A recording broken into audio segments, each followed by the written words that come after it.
My parents excluded me from their wedding and called me the babysitter, so I exposed them online and burned their perfect image. Hey Reddit, I'm Tessa, 19, female, and honestly, I've always felt like the extra piece in my family. You know, the kind of person who's technically there but doesn't really matter.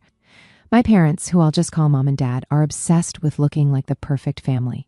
They're the type who'd send out holiday cards with professionally staged photos and a little braggy letter about how Vanessa got promoted at work or Brendan's going to grad school. I used to think that was normal, but now I realize they're just obsessed with what people think of them. Anyway, I've got 2 older siblings, Vanessa, 26, female, and Brendan, 23, male. Vanessa is basically my mom's clone. She's stylish, chatty, and knows how to work a room. Mom calls her the pride of the family, like she's some kind of trophy. Brendan is the golden boy. He's athletic, smart, and dating Clara, 22, female, who might as well be my parents' second daughter the way they treat her. I'm the youngest, and unlike my siblings, I'm quieter, more independent. I guess I'm the odd one out. But I didn't think that made me disposable. So, the story starts when my parents announced they were finally getting married. They've been together for 27 years, and honestly, I figured they'd just stay partners forever. But no, they decided they needed a big, fancy wedding. Not because they're madly in love or whatever, but because they wanted to show off. The wedding was set for Aspen at this ridiculously overpriced resort. Vanessa was named maid of honor, and Brendan was a groomsman. Mom was over the moon, talking about how perfect everything would be. I remember sitting at the kitchen table when they were talking about it, waiting for someone to ask me what my role would be, but no one said a word. At first I thought, okay, maybe they're just distracted with planning. They'll include me eventually. But as the weeks went by, it became clear I wasn't part of their vision. The first red flag was when Mom asked me to babysit Vanessa's kids while they went dress shopping. I didn't think much of it at first. Vanessa's kids are toddlers, and they can't exactly sit quietly in a bridal shop. So I stayed home while they all went out. Later that night, I saw Vanessa's Instagram story. It was a picture of her, Mom, and Clara posing in front of a mirror in this gorgeous boutique with the caption, 3 beauties picking out the perfect gown. 3 beauties? I guess I didn't qualify. When I asked Mom why I wasn't invited, she said, Tessa, you don't even like dresses. You just get bored.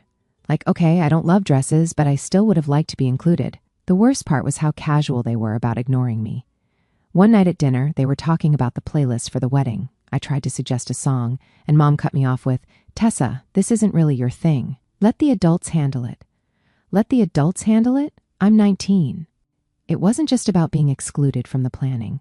It was the little things, too, like how they spent hours talking about Vanessa's kids' outfits, or how Mom asked Clara for advice on the flower arrangements. Even though I was sitting right there, it was like I was invisible, unless they needed something from me. One night, Brendan and Clara came over for dinner. Mom went on and on about how perfect Clara was and how she couldn't wait to officially call her family. She even joked, Clara, you're practically like a second daughter to me. I'm sitting right there, eating my spaghetti, thinking, cool, guess I'm the third daughter nobody wanted. Then came the seating chart drama. I overheard Mom and Vanessa arguing about who should sit where. Vanessa said something like, well, Tessa can sit at the kids' table if we run out of room. Mom didn't even object. She just said, I'll think about it. At that point, I knew I wasn't part of the family in their eyes. I was just an extra body they didn't know what to do with. But the cherry on top was when Clara called me the babysitter in front of everyone. It was during a casual dinner at home. Vanessa was stressed about who'd watch her kids during the wedding, and Clara, in her sweet little voice, said, oh, Tessa can handle it. She's such a good babysitter. No one corrected her, not even Mom or Dad. Then came the travel plans. And this is where it really hit me how much of an afterthought I was to them. One night, I was sitting in the living room when I overheard Mom on the phone, excitedly telling someone about the first-class tickets they'd booked for the whole family. And of course, Clara's flying with us. We couldn't leave her out, she said. I didn't even hear my name. At first, I thought maybe they're keeping it a surprise. But the more I thought about it, the more I realized that wasn't likely. They didn't do surprises for me. If I wasn't mentioned, it probably meant I wasn't considered. The day before the flight, Mom barged into my room with that usual you're slacking tone she loves. Tessa, why haven't you started packing? We leave early tomorrow morning. I blinked at her. Packing for what? She gave me this exasperated look, like I was the one being ridiculous. The wedding, obviously. I asked the big question that had been eating at me for weeks. Did you even buy me a ticket? Her face froze for a split second, and then she recovered with the fakest, most dismissive laugh I've ever heard. "Oh, well, you don't need first class like everyone else. We'll get you a ticket tomorrow." Plenty of economy seats left. I just stared at her. Everyone else had first class tickets booked weeks ago, but for me, they'd grab something last minute. "Are you serious?" I asked, still in disbelief. She brushed me off. "Tessa, don't make this a thing. It's all about being there with the family, not where you sit on the plane." Oh, sure, easy for her to say while relaxing in first class. Then Dad chimed in from the hallway, probably overhearing our conversation. "Just pack something simple from your closet. You don't need anything fancy since you're not in the wedding party." Not in the wedding party. I was their daughter, and I didn't even get a minor role like handing out programs or lighting candles. Clara, who wasn't even married to Brendan, was getting a custom dress and a front row seat. Meanwhile, I couldn't even get a plane ticket like everyone else. I asked, "What am I even supposed to do at the wedding? Sit in the corner and clap?" Mom rolled her eyes, like I was being unreasonable. "Tessa, stop being dramatic. This is about the family, not you.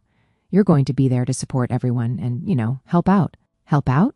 I asked, already knowing where this was going. "Well," she said, hesitating just a little, "Vanessa could really use help with the kids during the ceremony.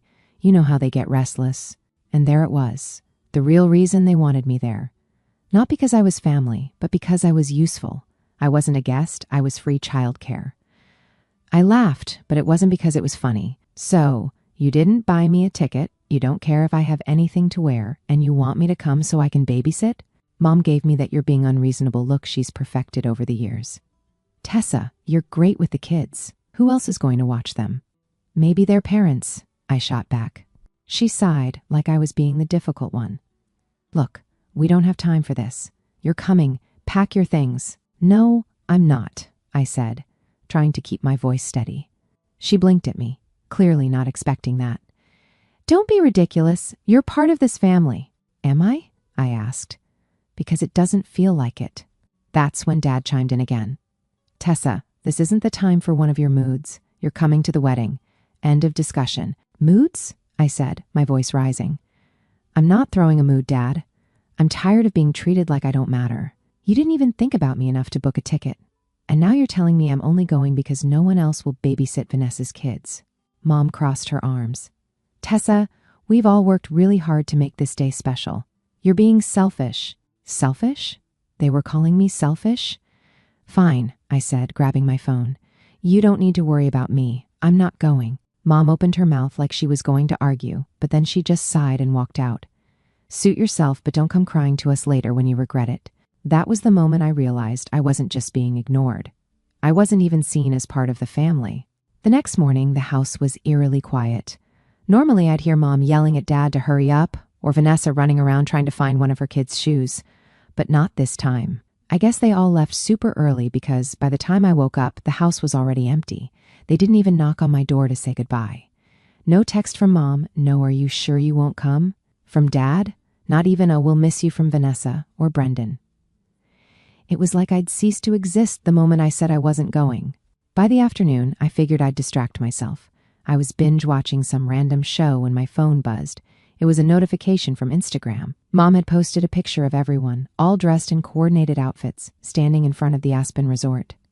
The caption read, "The whole family together for this magical day. Family first, wedding weekend." I just stared at it, feeling this weird mix of anger and disbelief.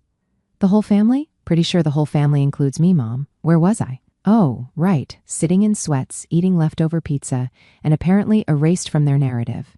Then the comments started rolling in. "Where's Tessa? Is Tessa okay? I don't see her in the picture. Why isn't Tessa with you guys?" I scrolled through, waiting to see how Mom would respond, and of course, she didn't disappoint. Mom replied to one comment, "Unfortunately, Tessa wasn't feeling well and couldn't travel. She's with us in spirit." With them in spirit? Seriously? But wait, it gets better. Dad jumped in too, replying to another comment. "Family first, always, even when we're apart." Tessa needed to rest, but she's cheering us on from home. Cheering them on? The only thing I was cheering for was their Wi-Fi cutting out so they'd stop posting this garbage. I could feel my blood boiling. They didn't just leave me out. They turned me into a convenient lie. Instead of admitting they'd ignored me, they painted me as the sickly daughter who couldn't make it, all for the sake of their stupid image. I sat there for a few minutes, debating what to do.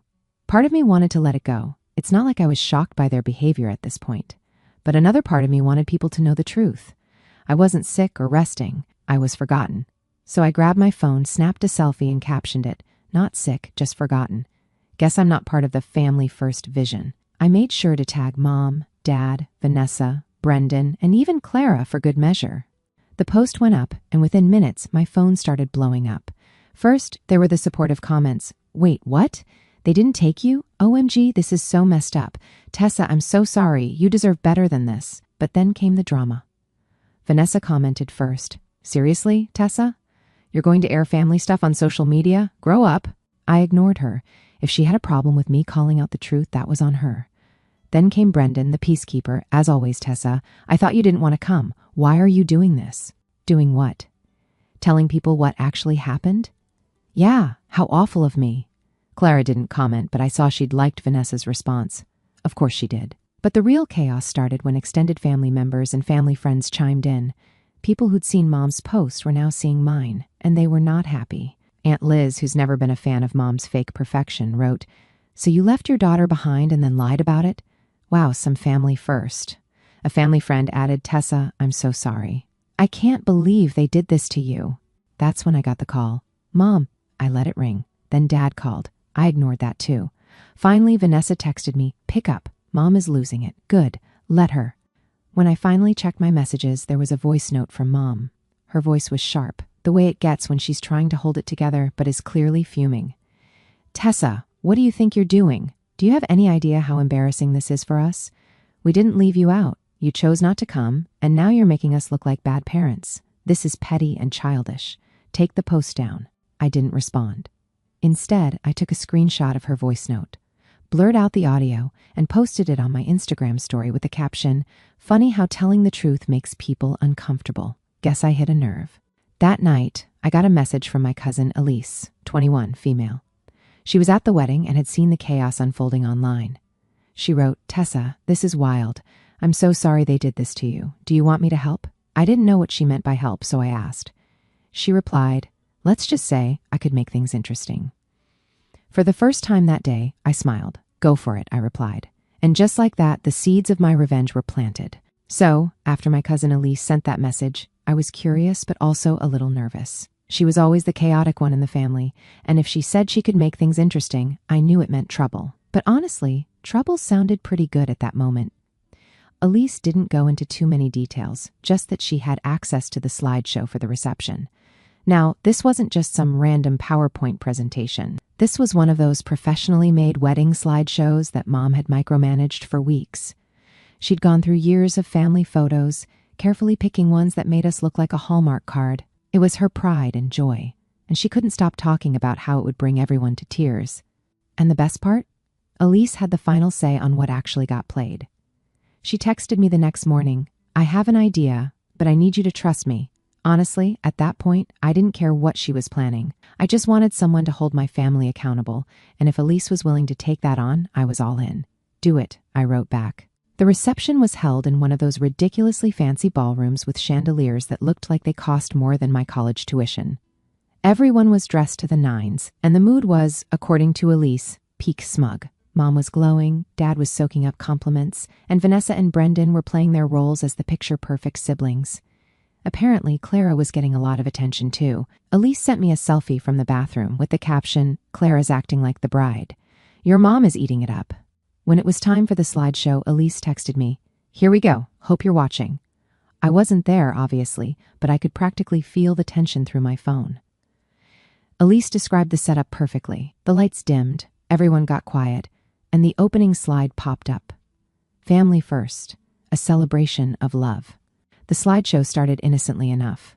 There were pictures of Mom and Dad from when they were younger, vacations, anniversaries, all the usual stuff. Then it transitioned to photos of Vanessa and Brendan growing up, first days of school, birthday parties, and random family trips. Not surprisingly, I was barely in any of these photos. Elise said there were maybe one or two of me as a baby, but after that, nothing. It was like I just disappeared from the family timeline after Vanessa and Brendan hit their teenage years. Then came the more recent photos. There were tons of shots of Vanessa's kids, Brendan and Clara at fancy dinners, and the whole family, minus me, at various events. Elise said it was painfully obvious that I'd been erased from their narrative, and she could see some of the guests whispering to each other. Finally, the slideshow reached the last slide, or at least what Mom thought was the last slide. It was supposed to say, "Forever grateful for family," with a big family photo from one of their trips to the Hamptons. But instead, Elise had replaced it with a blank screen that read, "Some family members couldn't make it, or were they forgotten?" According to Elise, the room went dead silent. You could hear a pin drop. Vanessa was the first to react. She gasped audibly and muttered, "What the hell is this?" before storming out of the room. Brendan, who had been sitting next to Clara, looked like he wanted to sink into the floor. But the best reaction? Mom. The guests started murmuring. People were pulling out their phones, probably scrolling through Instagram to see what was going on. Mom, trying to save face, stood up and said, "Oh, that must have been a mistake. Let's give a big hand for the beautiful memories." Nobody clapped. Elise texted me right after the slide played, "Mission accomplished. Your mom is losing her mind." Apparently, a few family friends had already started asking questions. One of them, Aunt Janice, marched right up to Mom and asked, "What did that slide mean? Where's Tessa? Why wasn't she included?" Mom, trying to keep it together, went with the same lie she'd been using all weekend. Oh, Tessa wasn't feeling well, so she stayed home. She didn't want to risk getting anyone sick. But here's the thing. By that point, most of the guests had already seen my Instagram post. Elise had made sure of it. She'd shown it to a few cousins before the slideshow, and it spread like wildfire. One of the cousins, bless her, actually pulled up my post and showed it to Aunt Janice. "Doesn't look sick to me," she said, loudly enough for several people nearby to hear. That's when things really started to spiral. Guests began openly questioning Mom and Dad, asking why I wasn't there and why they lied about it. A few people even brought up the slideshow and said it was heartbreaking to see me excluded. Mom tried to play it off, but the damage was done. Meanwhile, Elise kept feeding me updates. "Your mom is cornered by Aunt Janice and Uncle Mike. It's brutal. Vanessa is crying in the bathroom. She's mad people are talking about you instead of her. Clara just asked Brendan if they should leave early." LOL. I was sitting at home, eating popcorn and living for every single detail. For once, the family who had spent years ignoring me was being forced to answer for it. By the end of the night, Mom was visibly shaken. She gave some half-hearted speech about how family is everything and how much she missed having everyone together, but nobody was buying it. When the reception finally ended, Elise sent me one last message. "Your mom just left in tears. Dad looked like he wanted to kill someone. Best wedding ever." I couldn't stop laughing. For the first time in years, I felt like I had a voice, even if it was through Elise's perfectly executed chaos. So, the morning after the wedding, I woke up to a barrage of notifications, texts, Instagram DMs, Facebook messages. My phone was blowing up. I couldn't even open one app without seeing someone mentioning the slideshow or the drama it had caused. The first message I read was from Elise, Tessa. "They're livid. Your mom is trying to act like it was all a glitch, but everyone knows it wasn't. You're a hot topic right now. Congrats." I laughed. Honestly, I wasn't surprised they'd try to spin it as a technical error. Mom was all about controlling the narrative, even when it was painfully obvious she'd been caught. But the damage was done. After checking her message, I scrolled through my notifications. My Instagram post had blown up even more overnight. Friends, cousins, and even a few family friends had commented or shared it, some tagging Mom and Dad directly. One of my cousins wrote, "Tessa, this is so messed up. I had no idea they left you out like that. You deserve better." Another cousin chimed in, "Family first? Yeah, right. More like family selective. The hashtag family first." Septessa was starting to gain traction, and honestly, I couldn't stop laughing every time I saw it. Then came the texts from my family. Vanessa was the first to reach out. "Tessa, I cannot believe you'd stoop this low. Mom and Dad worked so hard on this wedding, and you had to ruin it with your drama. Grow up." I rolled my eyes so hard I think I saw my brain. Vanessa acting like a victim was nothing new, but the nerve of her to call me dramatic after years of treating me like a built-in babysitter? Yeah, no thanks. I left her on read. And then there was Mom. She called first, twice, but I ignored it. After that, she left a voicemail, which was exactly as passive-aggressive as you'd expect. "Tessa, it's your mother. I can't believe what you've done. We tried to make this wedding special for everyone, and you've turned it into a circus. Do you have any idea how embarrassing this is for us? I thought you were more mature than this. Call me back. We need to talk. No thanks, Mom." Throughout the day, I started hearing from other relatives, most of whom were on my side, which was a pleasant surprise. A few family friends messaged me too. One of Mom's longtime friends, Diane, actually sent me a screenshot of a group chat where people were ripping into my parents for excluding me. One person wrote, I can't believe they treated their own daughter like this. Tessa is better off without them. Another added, makes you wonder what else they've swept under the rug over the years. This isn't normal. Diane captioned the screenshot. Just so you know, people see the truth. Stay strong, sweetheart.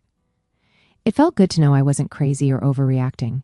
People were finally seeing what I'd been dealing with for years. By the afternoon, things escalated. I found out through the family grapevine that Mom and Dad were being asked some very uncomfortable questions. Apparently, a few of their closest friends had confronted them about why I wasn't at the wedding. Mom stuck to her story about me being too sick to travel, but people weren't buying it. Elise later told me that Mom and Dad left Aspen early, cutting their honeymoon short. I guess the stress of everyone calling them out got to be too much. One of my younger cousins, Jake, said, Tessa, I always thought you were so quiet because you didn't care about family stuff, but now I see they just never gave you a chance. I'm sorry.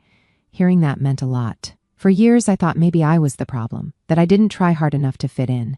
But now I realized it wasn't me, it was them. By the evening, Mom finally cracked and sent me a text. Tessa, this has gone too far. I know you're upset, but dragging this out on social media isn't helping anyone. Let's talk and figure out how to move forward. I didn't reply. Instead, I posted a follow-up on Instagram. The truth hurts, I guess. For years, I've been ignored, excluded, and treated like an afterthought.